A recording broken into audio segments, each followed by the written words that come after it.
Are you ready for the word? Yes. Okay, thank you. Genesis 12.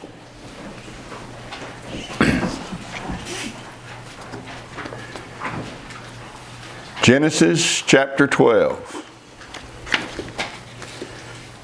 Verse 1. Now Yahweh had said, past tense, He had said unto Abram, Get you out of your country, and from your kindred, and from your father's house, unto a land that I will show you. And I will make of you a great nation, and I will bless you, and make your name great, and you shall be a blessing. And I will bless them that bless you, curse him that curses you, and in you shall all families of the earth be blessed. Now, does any part of that sound like Yahweh was saying, now, Abraham, if you will obey me, I can promise you that your life is going to be ridiculously hard. Any part of that sound like he was saying, if you obey me, I can promise you you're going to wander around with nothing and barely get by? Doesn't, does it? No. To be blessed means to be blessed. We saw when we studied the life of Noah a few weeks ago, well, probably a few months ago now, but we saw when we studied the life of Noah that when it said that Yahweh blessed him when he got off the ark, that one definition of that word blessed is to congratulate. He congratulated Noah. Well, we could use that same definition here. Yahweh is saying to Abram, I will congratulate you, and I'll congratulate them that congratulate you. Now, why would Yahweh congratulate Abram? If bless can mean congratulate, why would he congratulate him? Well, because choosing to obey is the best decision that anybody ever can make.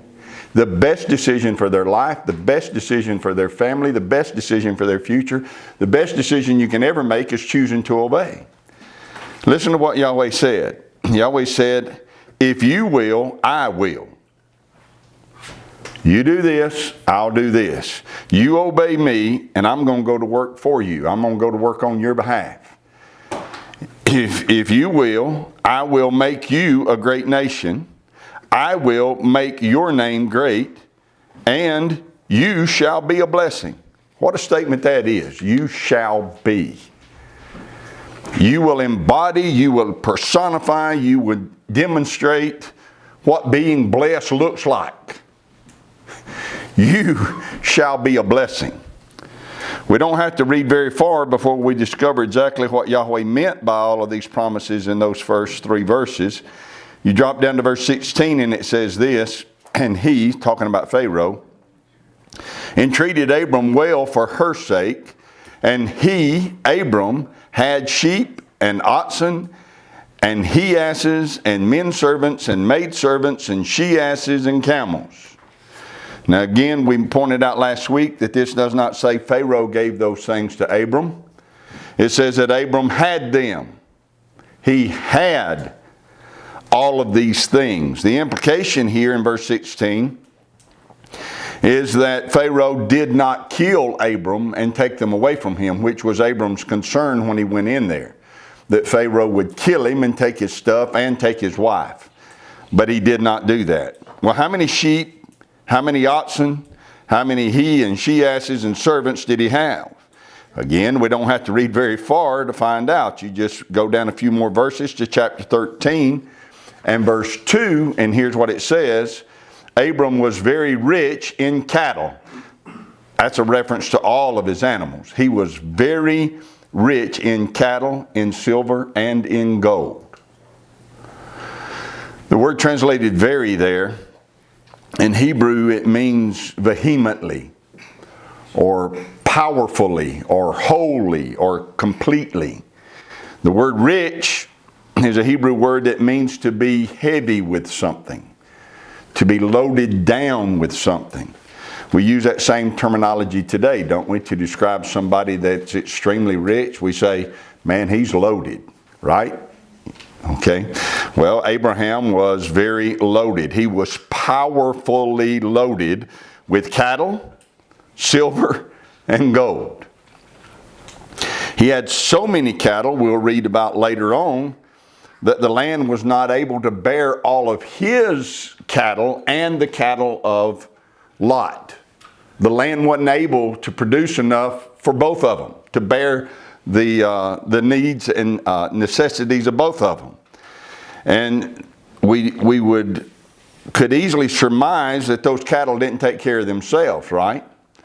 So if he's very rich in cattle and there's so many of them the land's not able to bear them, then it's easy to conclude there had to be men servants and maid servants taking care of these things, tending to the cattle. So when it says he was very rich in cattle, in silver and in gold, it's easy to read the scriptures and understand what that means. Abram was very rich. Now last week we started a study in which we said it would be good for us to challenge the religious ideas and mindsets we have been conditioned with concerning money or riches. We began by looking at the parable in Matthew 13, verse 45 and 46. The Messiah said this, "Again, the kingdom of heaven is likened to a merchant man seeking goodly pearls, who, when he had found one pearl of great price, went and sold all that he had and bought it." And we said that it is a violation of kingdom principle to get so focused on a pearl of great price that we no longer search or pursue the other goodly pearls that are found in Torah. Now, for a breakdown of that parable, just go listen to last week's message. I'm not going to go into it today. But I would summarize it this way. The Sabbath is a pearl of great price. The Moedim are pearls of great price. Knowing the name is a pearl of great price. Salvation by grace through faith, that's a pearl of great price. The dietary laws, pearl of great price. But if we focus only on those things we consider to be a pearl of great price and choose to ignore the other goodly pearls found in Torah, we're making a huge mistake. A mistake that the kingdom principles would forbid us to make. It would be a huge mistake to read Genesis 12 and Genesis 13 that make it known to us that Abram was very rich and not take notice of the goodly pearl that is there, because we want to go back, we want to spend all our time focused on the pearls of great price we know about. It's great that we understand the pearls of great price and we latch on to those, but that does not mean it's okay for us to ignore other goodly pearls.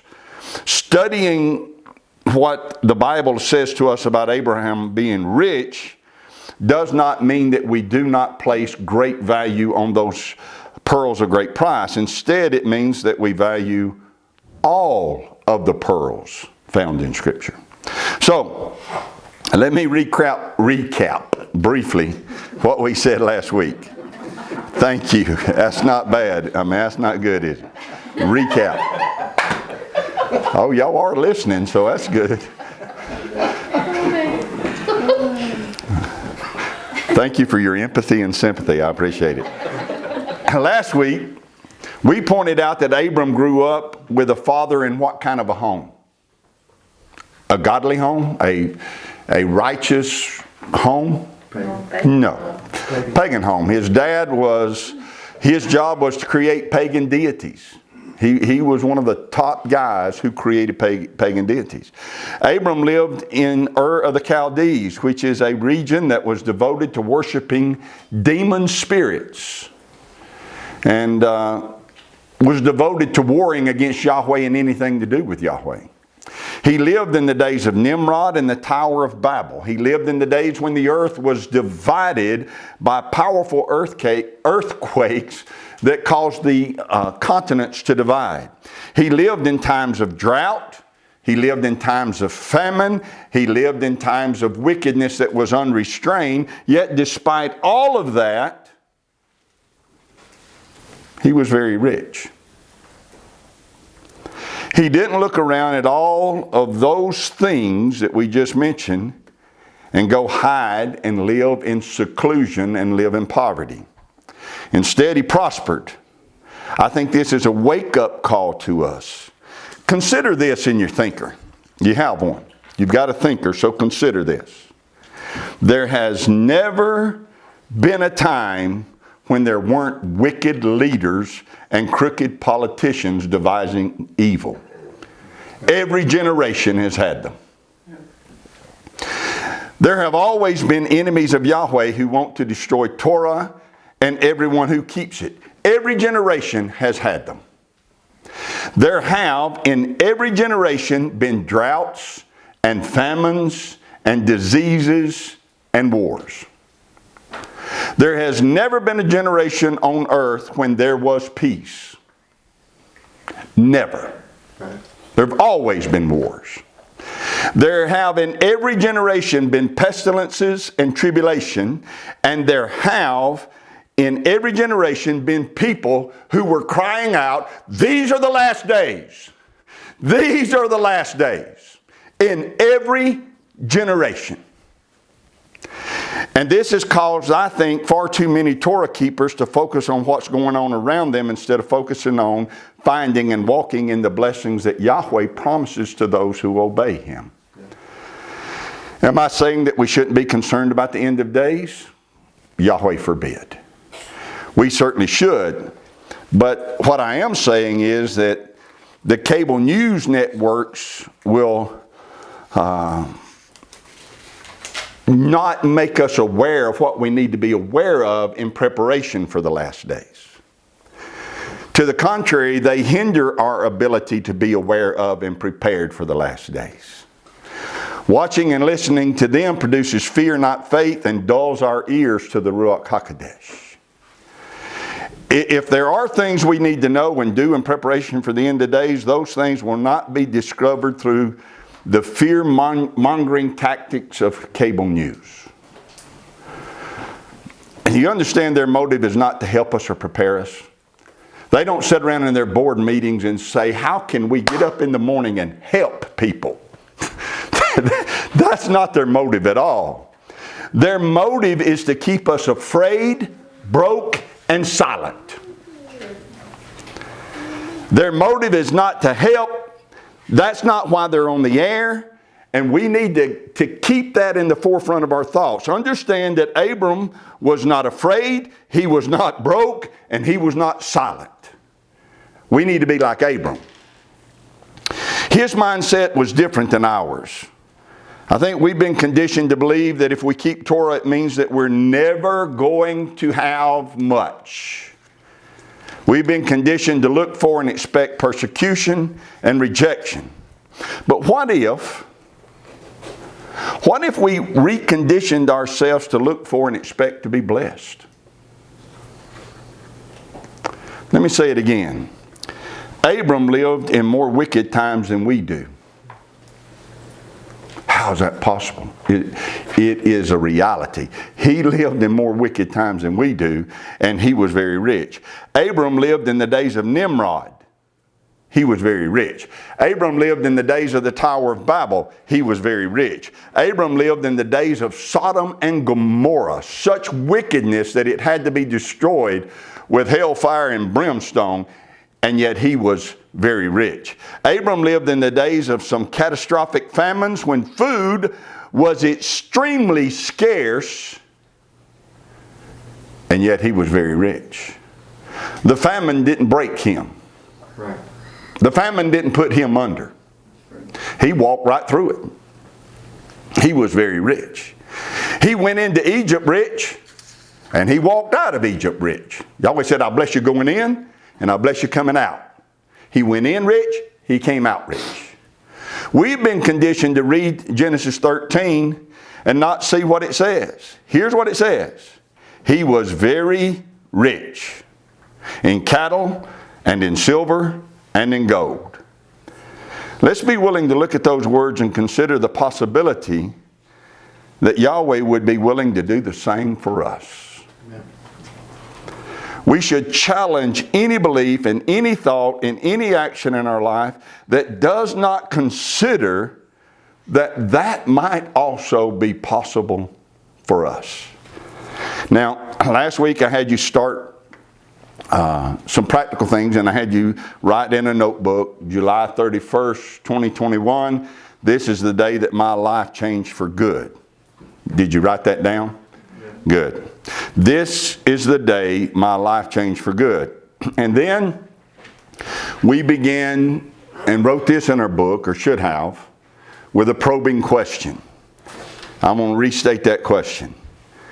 Is it possible that I am living my life at a standard that is less than what is possible?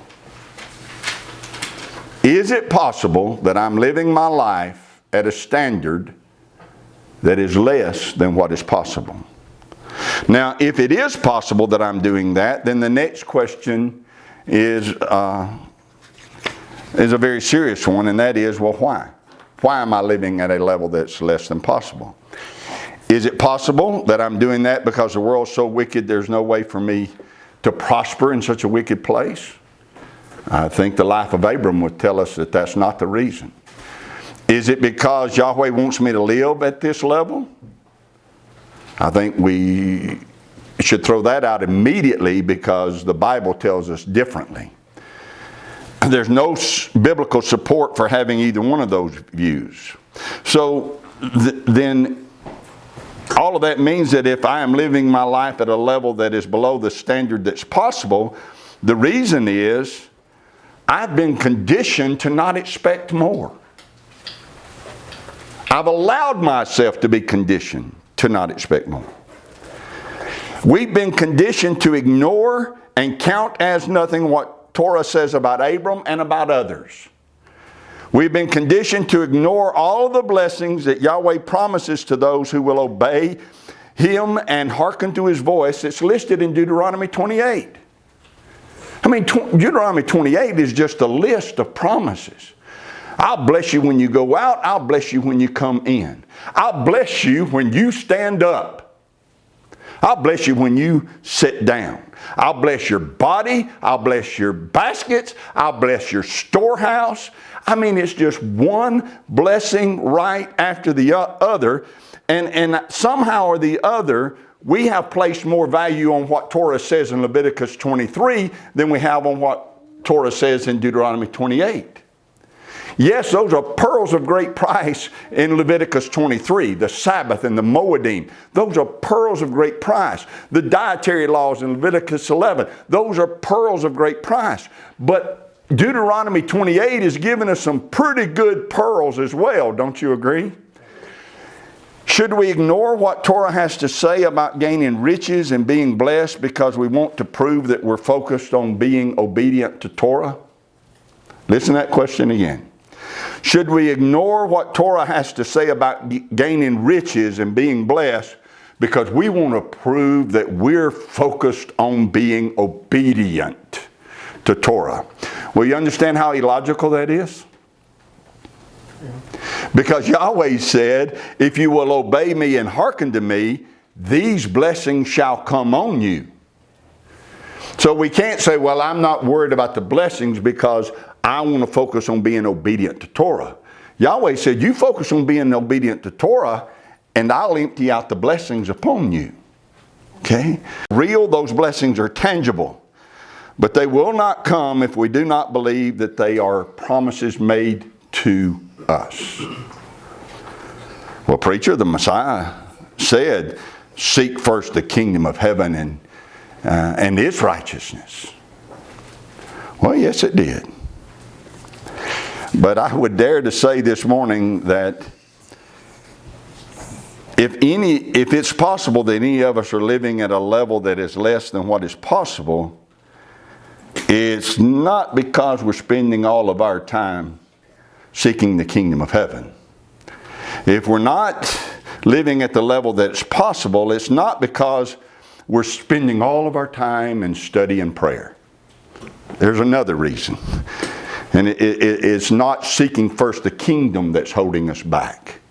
And I'd also add that in that very verse, the Messiah went on to say, all of these things shall be added unto you. Added, not taken away. Added, not withheld. Added, not subtracted. Added, not restrained. All of these things shall be added unto you. So, it's plain when you start looking that Yahweh wants to bless those who serve Him. But the truth is, it's hard to believe that Yahweh really might want to make us rich. It's hard to believe that. Why? I can think of 3 quick reasons. Number one, as I said earlier, it's because we've been conditioned all of our lives to believe that it is unspiritual to desire to be that way, to want to be that way, to believe that we could be rich. Years and years of this kind of conditioning does not disappear overnight. And it does not disappear without purposeful effort to remove it. So we've been conditioned, and the way we've been conditioned until we realize that it's not biblical to be conditioned that way and we start digging it out, then those thoughts in our head prevent us from really believing that Yahweh wants to bless us. Number two, we've been conditioned to not see or hear what Torah actually says. We've been conditioned to read passages about the blessings of Yahweh and overlook them as being irrelevant to us in our situation. And number three, it's hard to believe because the truth is the adversary wants us to live in fear and poverty so that we are no threat to him and his agenda. It's hard to believe that Yahweh wants to make us rich. But we need to realize that it was also hard to believe that what Torah said about the Sabbath was right. And we had to dig out some old religious thinking to get rid of that before we could actually believe that what Yahweh said about the Sabbath still stands. When we first started, it was hard to believe that the Moedim were important because we were taught that they were Jewish, just ignore them. But once we were willing to get rid of some old thinking, we could see that they were not Jewish feasts, they were the feast of Yahweh, right? It was hard to believe that eating pig really mattered. But when we were willing to get out of our thinking religious doctrine and commandments of men and start looking at what Torah said, then it became easy to believe what Torah said about those things. Which reveals to us that if we're not willing to put forth the effort, then we're going to stay in the condition that we're in. But if we are willing to put forth the effort, Yahweh can fix our He can fix our thinking about riches, our stinking thinking about what it means to be rich, if we will allow Him to. Now, if you haven't figured it out yet, what I'm trying to do is drive a screw into a hard place. And how do you drive a screw into a hard place? Sometimes you drive a screw into a hard place and it gets stuck and won't go all the way. So you back it out and you run it in again. And you back it out and you run it in again. Well, I am backing out information from last week trying to run it in again. Backing it out and trying to run it in again until it breaks through those hard, knotty places in our hearts and in our minds that want to reject the idea that Yahweh wants to bless me financially. I want us to be willing to at least examine the possibility that if I'm not living at the level that is possible for me to live, it's not because the world is too wicked for me to prosper in it.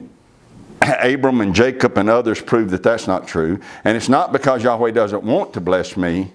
And if those two things are true, and they are, then it's possible that I'm not living at the level that is possible for me because I have been conditioned to believe that I'm not supposed to live at a higher level.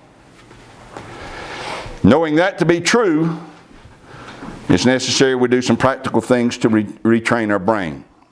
3 things we have to do on purpose on a regular basis. We stated 2 of them last week, started into the 3rd, but I'm going to go over the first 2 again, and then we'll get to the 3rd one. The first one is what? Do you remember what the first practical thing we have to do is? Thank you. Very good. Guard your heart with all diligence. Proverbs 4:23. Keep your heart with all diligence, for out of it are the issues of life. Last week I told you to go into your heart and root out every negative thought you have about yourself, your future, and your abilities. Those negative thoughts may have been put there by something a parent said, or a grandparent said, or a friend said, or a teacher said, or a coach said. It's amazing how those things will lodge in our hearts and in our minds and prevent us from excelling in life because we still have those negative thoughts there. So in order to guard your heart, it's not just a matter of keeping out bad thoughts, but it's a matter of looking inward, getting still, getting quiet, and seeing if there are words from our past that are lodged in there that we need to dig up and to root out. If there are things that we've been conditioned to say and to believe that we need to get rid of. A few months ago, I started saying something to Marie. And the only thing I can think of is I've just been conditioned to say it and to believe it. So because I believed it, I was saying it. I was saying on a regular basis to her, woman, I'm at the end of my income earning years. Woman, I am at the end of my income earning years. I've spent the last 3 weeks digging that up and casting it out. Life and death are in the power of the tongue. Why in the world would I want to go around making that declaration? Why in the world would I want to believe and declare such a thing to be true? Why in the world would I want to shape my future with such words? Why in the world would I not look at what Yahweh did to and for Abram when he was 75? Or what Yahweh did for and through Moses or Caleb? Why would I ignore those and just start declaring with the world, well, I'm at the end?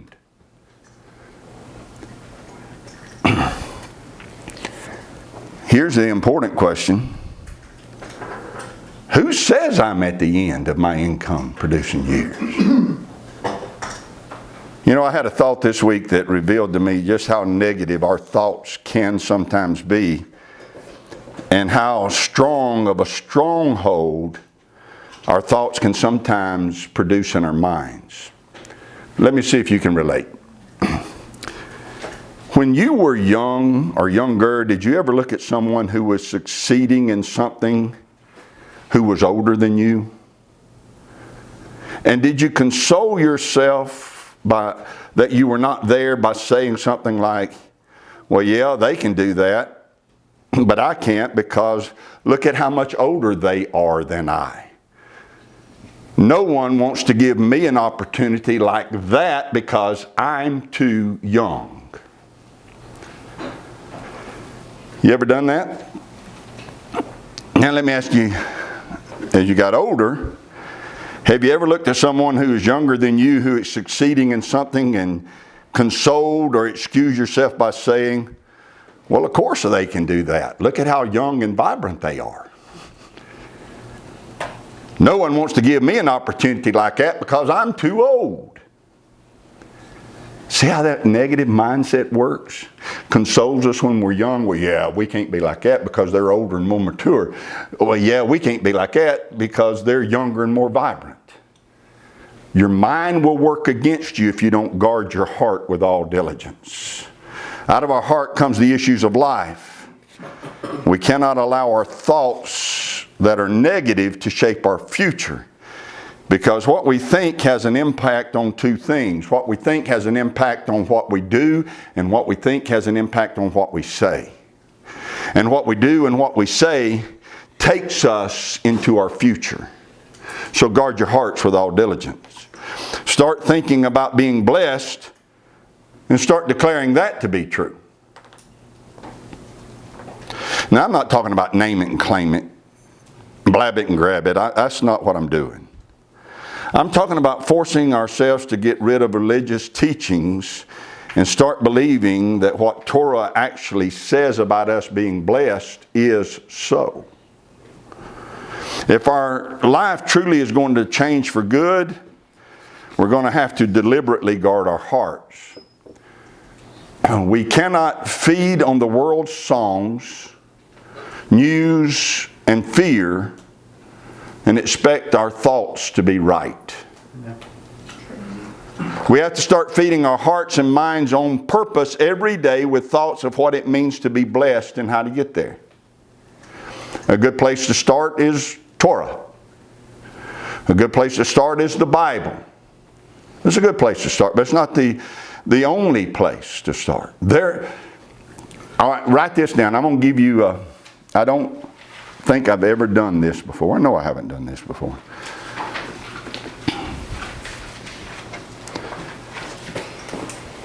At this point, I feel confident in recommending a YouTube channel to you. School of Greatness.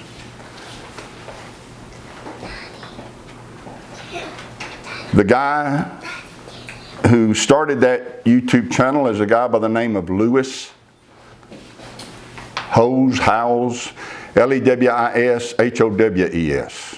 School of Greatness. He interviews millionaires and billionaires. He interviews experts on health and wellness and the mind. And he puts all of this content out there for free. And it's amazing to listen to him interviewing millionaires who freely will tell you how to get out of the condition you're in, how to move from where you are to where they are. They just freely offer up the advice. And here's what is troubling about it. None of it's complicated. I wish it were complicated. It would console me in some way. But the truth of it's just simple stuff. Mostly beginning with, stop believing you're supposed to be poor. Stop believing that you can't do this too. That's the message of every one of them. Start believing you can do it. So the point is, going back to the point, what is it that you do on purpose to make sure that your heart overflows with thoughts that help you, not hurt you? What do you do on purpose to make sure your heart becomes a storehouse for good thoughts, not negative thoughts? And I recommended to you the YouTube channel, School of Greatness. Free advice. Why wouldn't you listen to somebody who has achieved to tell you how you can achieve? So, here are the questions. What are you doing on purpose to change the way you think? What do you listen to? What do you watch? Who do you learn from? What are you learning?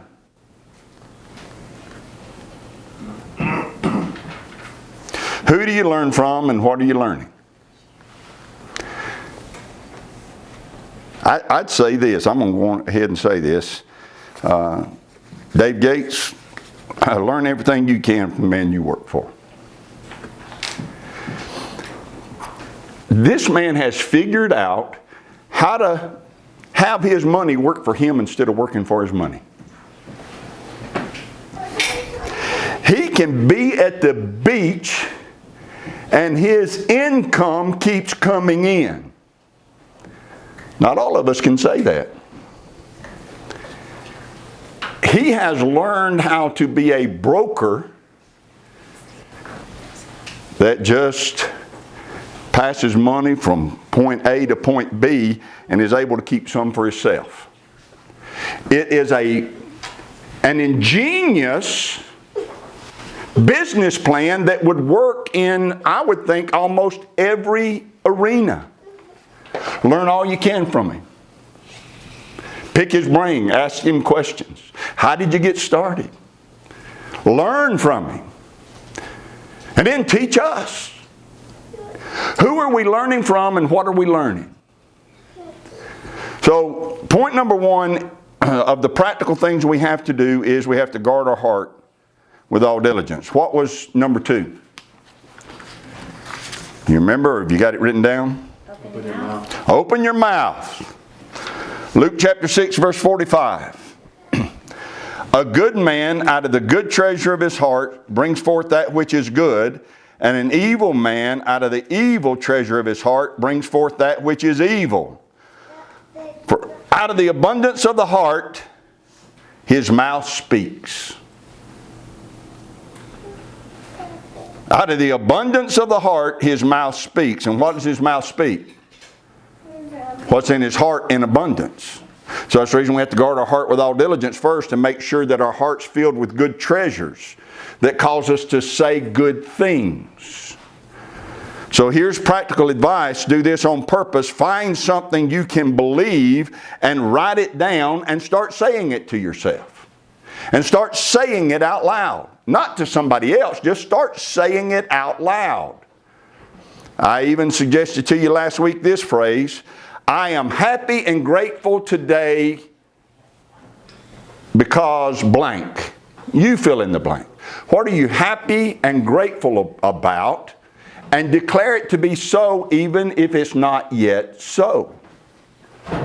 Write something down and say it every day. Out of the abundance of the heart, the mouth speaks. So our heart is either saying, woe is me, or it's saying, I'm happy and grateful. Fill your heart with good treasures that your mouth can vocalize. We ignored the power released through our spoken words for way too long. When Yahweh wanted to create the universe, how did He do it? Huh? Said it. He said it. He envisioned what He wanted, then He spoke it into existence. Let there be. It wasn't. So He said, let there be. Then He created us in His own image. Therefore, we're like Him, and that we have to learn to speak things into being. The Messiah taught this concept. Go back and read Mark 11 again. He taught this concept. He didn't just say, if you can believe something. He said that if we can believe and not doubt in our heart, then we can say. Say to this mountain, be thou removed and be cast into the sea. Let there be. He said if you can believe it in your heart and not doubt it, then you can say, and then what are you going to have? What you say. Amen. Then it will obey. So the universe that was created by sound waves responds to our sound waves, what we vocalize. Guard your heart until it's full of treasure, then start speaking. Declare what it is you want. So guard your heart, open your mouth, and number 3 was connect with Yahweh. Again, why didn't I put that one first? Because we cannot hear Him if we don't get the garbage that is in our hearts out first. So we have to deal with our heart first, then we have to think about what we're saying next, and then we have to consciously connect with Yahweh. We cannot hear Him if there are negative thoughts going on in our head all the time. We have to do prep work first to be able to connect with Him. But once we've done the prep work, we can connect. How do we connect? By training ourselves to listen. Learn His voice. Now the best way to learn His voice is to start by a routine in which you study Torah.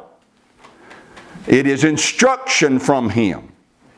So I learn the way He thinks, and I learn what He expects, and I learn the way He works by studying Torah.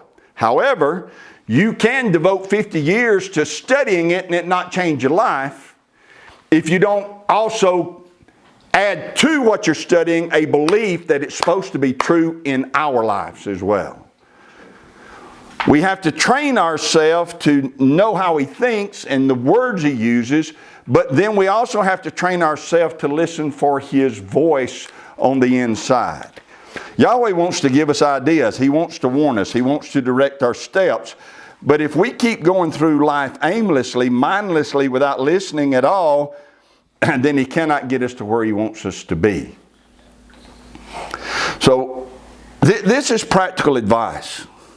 Learn how to be quiet sometimes. Purposely, on purpose, every day, set aside some time just to be quiet. And it might just be 5 minutes is all you can bear right now. But if you ever get used to it, you'll want more and more and more. Just time getting quiet. Not where you're straining trying to listen. You just get quiet, shutting down all the outside voices, shutting down the inner voices, and just getting still and getting quiet. You learn to love the quietness. Learn to ride down the road without the radio on. You can just get still and get quiet and be riding down the road, minding your own business, and then all of a sudden you'll hear something in your spirit. Not because you're trying to hear something, but because Yahweh's trying to get information to you. If we never practice listening, we will never hear. Yahweh said, obey me in Deuteronomy 28 and hearken unto me. So we've got to hearken. We've got to stretch our ears to always be willing to listen to Him. And He's not going to shout over all the noise that we have in our life. He wants us to get still and quiet, and then He can speak to us. So one of the ways we connect to Yahweh is through listening. Another way we connect to Yahweh is through praying, making our requests known.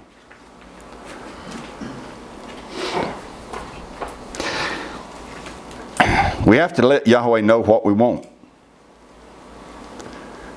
Write this down. I must not let where I am set the pattern for where I want to go. I must not let where I am set the pattern for where I want to go. If change is needed, pray to Yahweh for the change you want.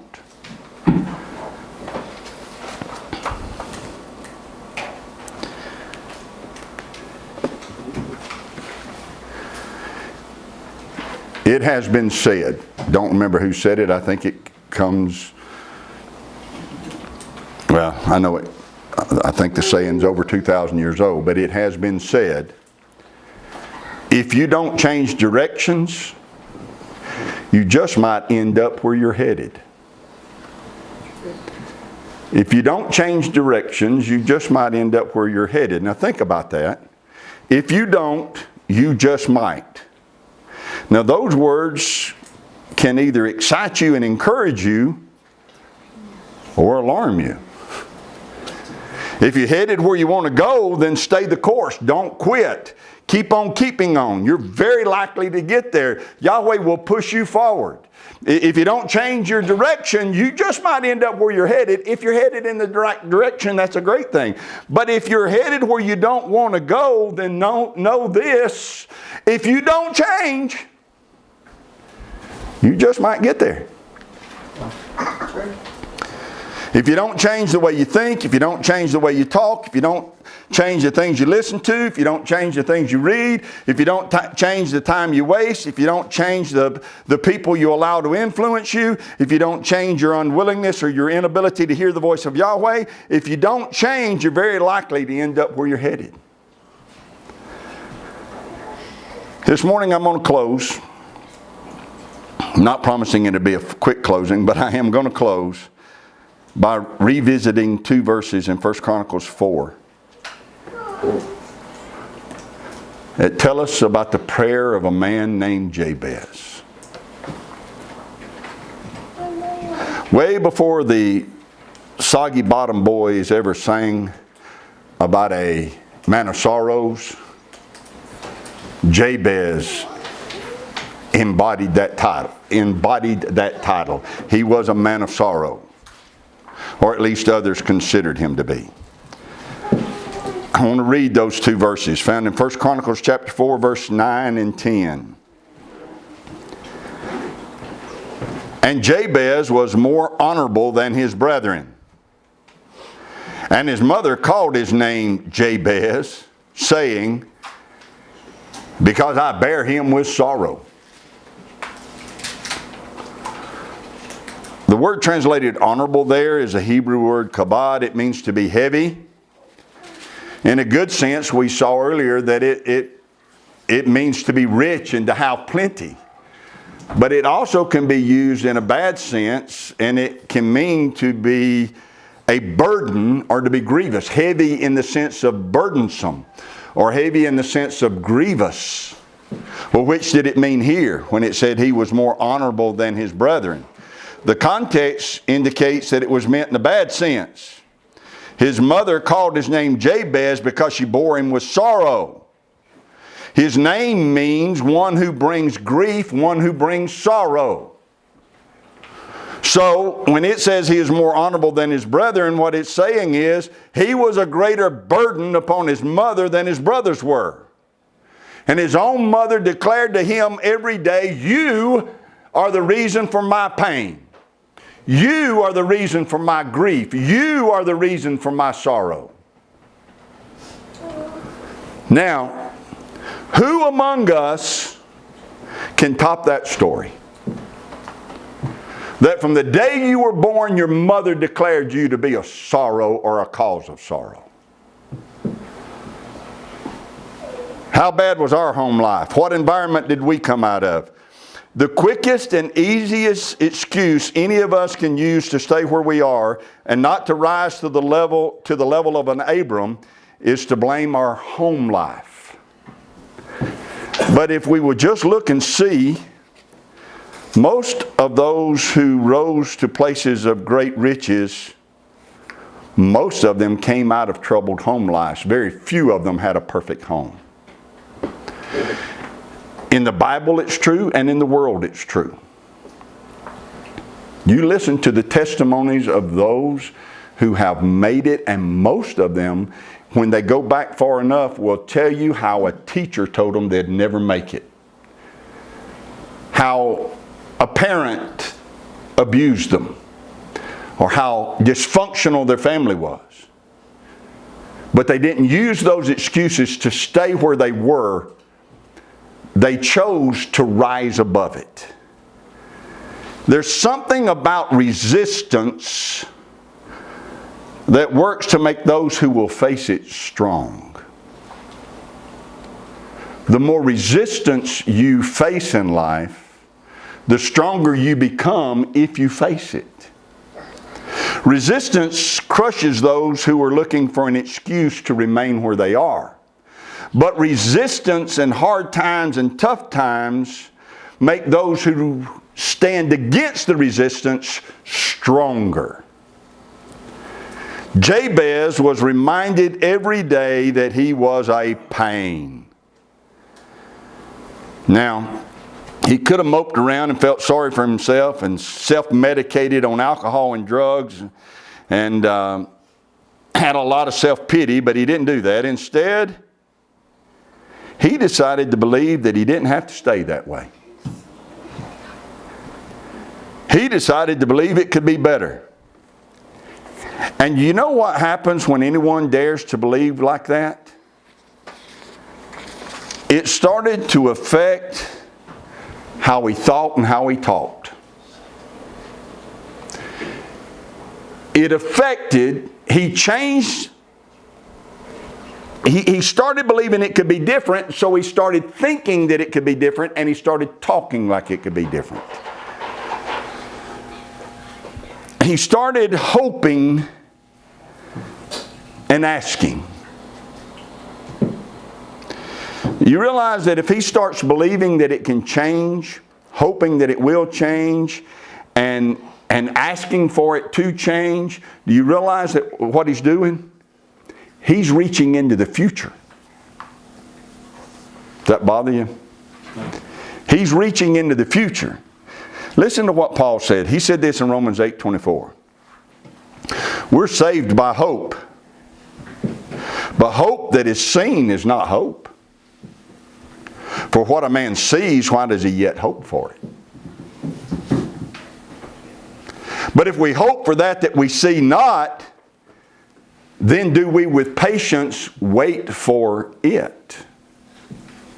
So Paul's talking about reaching into the future with hope.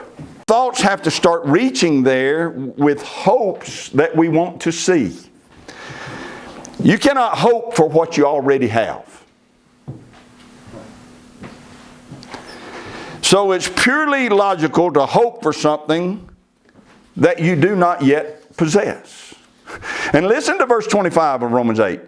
If we learn to do that, if we can hope for what we do not see, and that word translated hope is elpidzo, it means expect it, not, sometimes we use that word casually and negative. Well, I hope so. Usually when we say that, we mean we don't expect it. But this Greek word means when we hope for something, we expect it to be. All right? It says that if we learn to hope for it, then with patience. And that Greek word means to have a hopeful endurance. Because we expect it, we are capable of enduring whatever we got to endure to get there. And then it says we wait for it. Now that's a huge Greek word that I'm not going to embarrass myself or trouble you with trying to pronounce. But that word translated wait means fully expect to get it. I'm waiting on it. Fully expecting it to be mine. So here's what Paul was saying. If we expect it, we endure with hopefulness toward it and fully expect to have it. So start imagining what it means for Yahweh to bless you and start biblically hoping for it with a full expectation of getting it. Jabez did not accept what was as his future. He allowed his hopes to begin to shape his future. He called out to Yahweh. He made a connection with the one who calls things that be not as though they are. You realize that's who Yahweh is. Yahweh calls things that be not as though they are. He made a connection with Him. When we connect with Yahweh, we're connected with the one to whom all good things belong.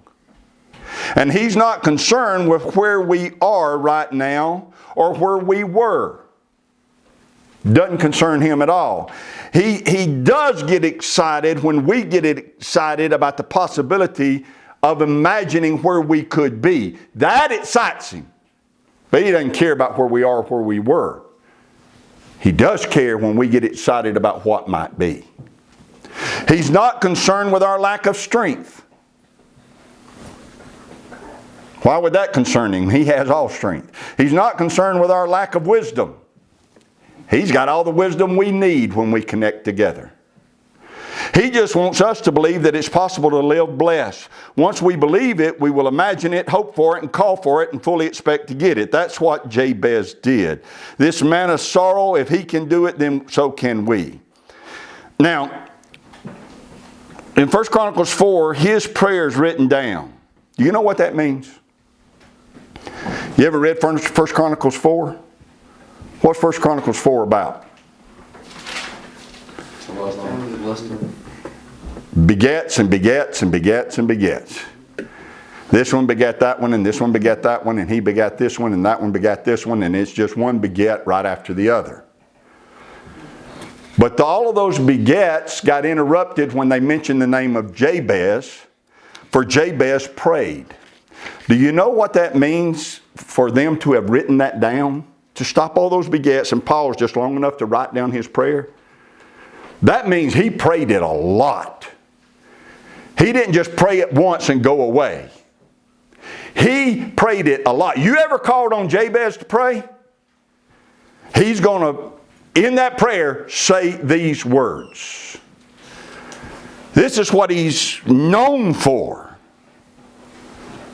Listen to this prayer.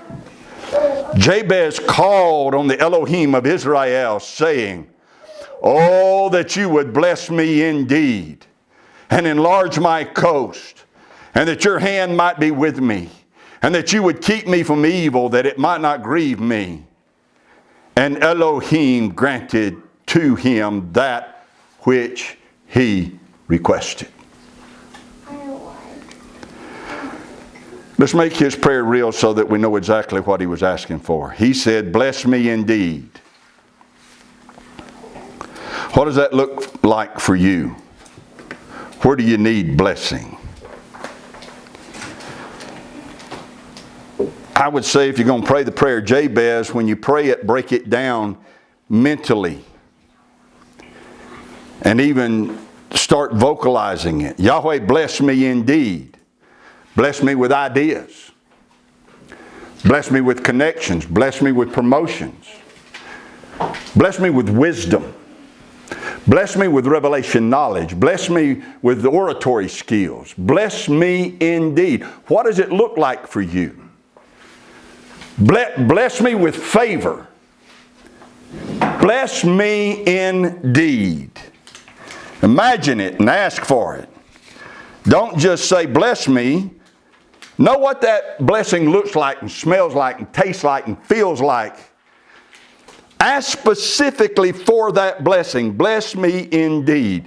Now you see that word indeed? There's no Hebrew word for indeed here in this verse. Instead, what you find when you look at it in Hebrew is that the Hebrew word for bless was written twice. He prayed, bless me. And I don't really think it means that he used the word bless twice. Sometimes in the scriptures they will put a word down twice for emphasis, because when you and I want to emphasize something, we will put it in bold letters or in all capitals. You know, it will make it stand out.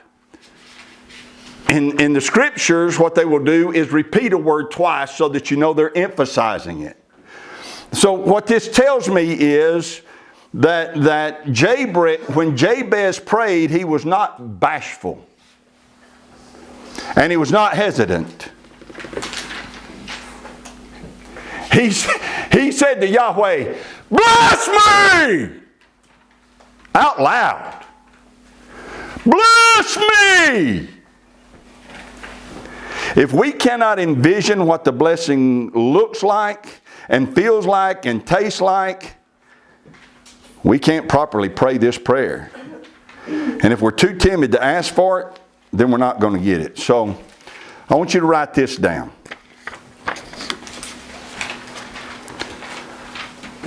Ready? It does no good to ask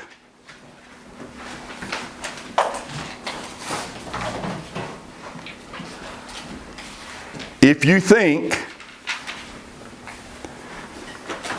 it does no good to ask.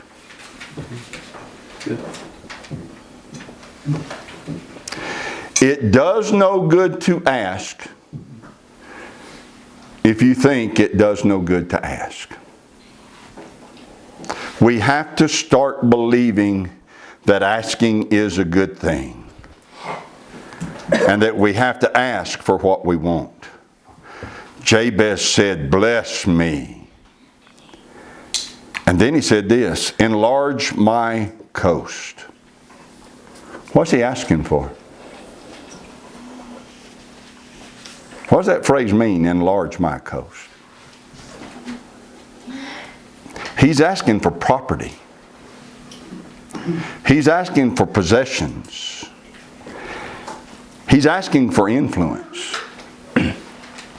He's defining where the blessing of Yahweh will take him. It will take him to the place he can own real estate and have influence. And then he prayed this, "Let your hand be with me." He's asking Yahweh to empower him to be and do more than he's capable of doing by himself. Empower me. Self-doubt holds us back. Inferiority complexes hold us back.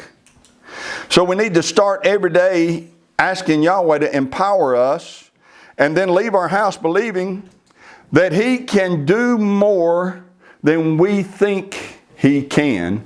Not necessarily that. We can't do more than we think he can. But now we can do more than we previously thought we could because he has empowered us. Now we can do more than others think we can because greater is he that is in me than he that's in the world. Then what's the next thing he prayed?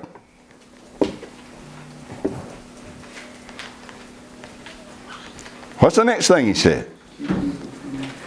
Keep me from evil. Why does he want to be kept from evil? Because it brings grief.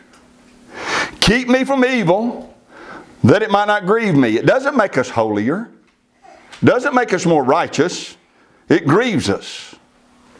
Now we need to be reminded of what the Hebrew concept of evil is. Because evil and wickedness are two different things in the Hebrew mindset. We tend to think of evil and wickedness as the same things, but that's not true. Wickedness is a reference to entities and beings and people who are intent on rebelling against Yahweh and against Torah. That's wickedness. Wickedness is anything that goes against Torah. Wickedness is anything that goes against Yahweh. To do that which is perverted and unlawful is to be wicked. But evil is a totally different concept. And through a study of that word through Torah and through the Scriptures, here's what I found out that evil refers to. Evil refers to lack, want, debt, distress, sickness, and disease. Lack, want, debt, distress, sickness, and disease. Yahweh, keep me from lack and want and debt and distress and sickness and disease, that it might not grieve me. Those things are a grief, not a blessing. Keep me from those. You ought to write that down in your book. Yahweh, keep me from lack and want and debt and distress and sickness and disease. Those things are not a blessing, they're a grief. And Jabez was not bashful about saying, Yahweh, I want you to keep me from that. It's the very opposite of being blessed. Bless me and keep me from lack and want, debt and distress, sickness and disease. And what happened when he prayed that way? What's the last phrase in 1 Chronicles 4, verse 10? What's the last phrase? He gave him what he asked for. He gave him what? What he asked for. Gave him what he requested. So why did he get it? Because he requested it. You have not? Because you ask not. I want to show you this concept in the Gospels, and this will be my final closing this morning. Matthew chapter 7. Turn there.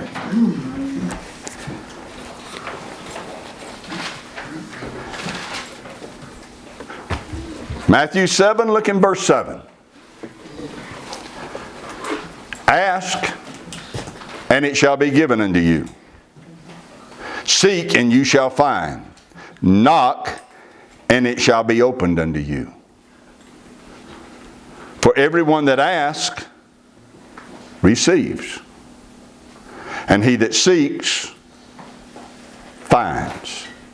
And to him that knocketh, and to him that knocks, it shall be opened. So let me ask you a few simple questions, and please allow these simple questions to penetrate your soul. Perhaps you've never thought about it this way. Perhaps you have.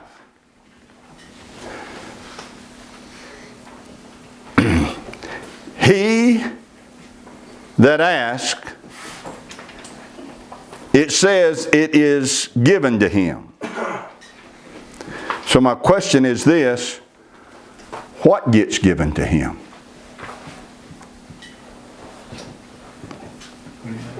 What he asked for. Simple, but we don't need to overlook that. To him that asks, it shall be given. What? What he asked for. So let's be honest with ourselves for just a moment. When's the last time we asked Yahweh for something specific?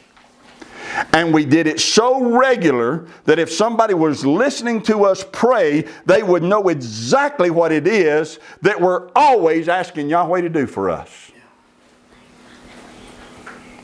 He that asks, to him it shall be given. What? What he's asking for. When is the last time that we set up a regular basis of asking Yahweh for what we wanted? It says, he that seeks finds. Here's the simple question. What does he find? Finds what he's seeking. Yeah. Make sure that every day you're looking for what you want to find. That's good. Sometimes we look for things we don't really want to find, and amazingly, we find them. So on purpose, we need to make sure we're looking for what we want to find. If we're expecting it to get hard, difficult, and perilous, well, guess what we're going to find? We're going to find that it gets hard, difficult, and perilous. But if we are seeking for assistance that's going to lift us above those difficulties, then what are we going to find? We're going to find that assistance. If we think negative, we're going to be controlled by it. I heard a man this week, I heard him say this. Most people panic and get upset when they hear that the stock market has fallen. Listen to his words now. He said, most people panic and get upset when they hear the stock market has fallen. He said, that makes no sense. He said, why would you get upset when they just announced to you, everything's now on sale? He said, it would be like getting upset that they announced on the news, $300,000 Ferraris can now be bought for $30,000. You get a car that's worth $300,000, but you're buying it at a much reduced price. He said during economic downturns, there are stocks that used to have a Ferrari price that you can now buy at a you-go deal. But if you are conditioned to think negative, you say, no, I'm holding on to what I got. When the economy just gave you a chance to change your economic status, to buy something you previously could not afford. We'll never have opportunities like that if we don't train ourselves to ask for them and seek them. Yeshua said, the man who knocks, it's open to him. What gets opened? Well, it's common sense, isn't it? The door he knocked on. He didn't knock on this door and a door way down there opens. The door he knocked on gets opened. Where are we knocking? That's the door that's going to be open. Knock, knock. Oh, my parents were never there for me, and that's why I'm the way I am. Knock, knock. Oh, I was abused physically, mentally when I was a child. I'll never be able to get over it. Knock, knock. I don't have enough education. Knock, knock. I don't have enough connections. Knock, knock. I don't have any skills. We keep knocking at those doors, and those are the doors that keep opening for us. If we knock on poverty's door, poverty always answers. If we knock on blessing's door, blessings will answer. Amen.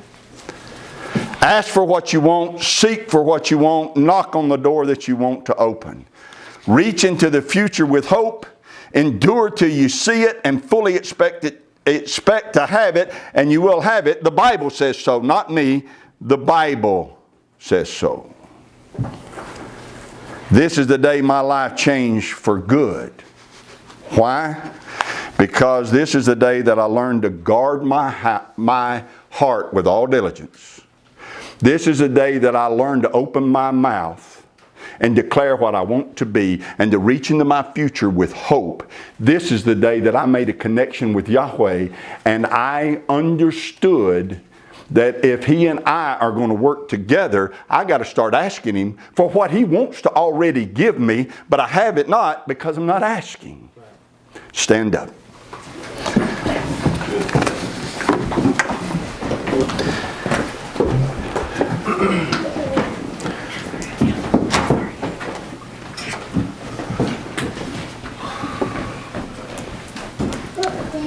Hallelujah.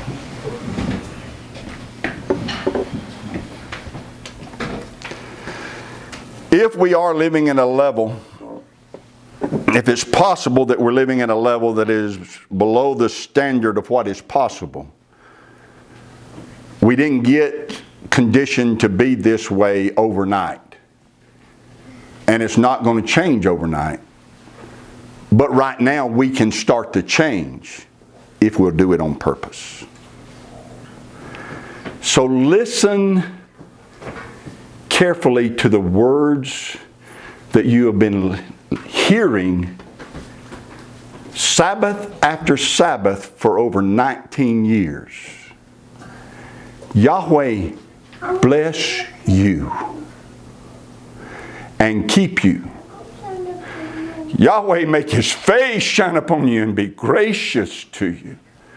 Yahweh lift up His countenance upon you and give you shalom. Nothing missing, nothing broken. Yahweh said, if you'll put my words upon them, if you'll put my name upon them, why, I'll bless them. That's a promise.